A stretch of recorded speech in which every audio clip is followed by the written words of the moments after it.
Origine historique de la fête nationale française le 14 juillet.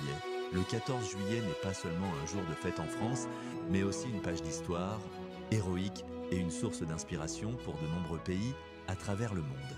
Ce jour-là, il y a plus de 230 ans, le gouvernement féodal du roi Louis XVI a été défié par la flamme révolutionnaire du peuple parisien, entraînant l'assaut sur la prison de la Bastille, un symbole de l'oppression et de l'injustice. L'assaut de la prison de la Bastille.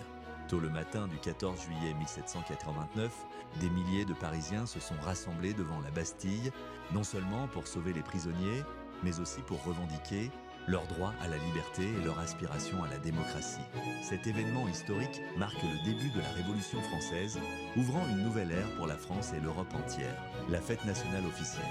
En 1880, le 14 juillet a été reconnu comme la fête nationale officielle et est devenu un jour de célébration nationale.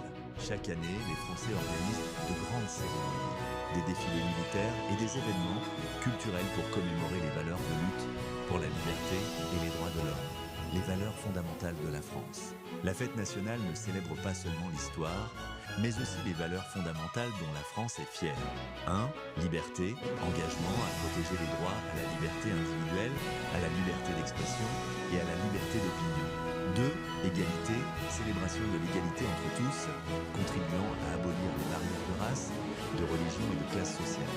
3. Fraternité, encouragement, à l'esprit de solidarité et d'entraide entre les membres de la société. Une flamme qui ne s'éteint jamais, le 14 juillet rappelle un peuple résilient, luttant sans relâche pour défendre de nobles idéaux. C'est pourquoi la fête nationale est l'une des célébrations les plus significatives et importantes en France, marquant un tournant décisif dans la construction et la préservation des valeurs humanistes et progressistes.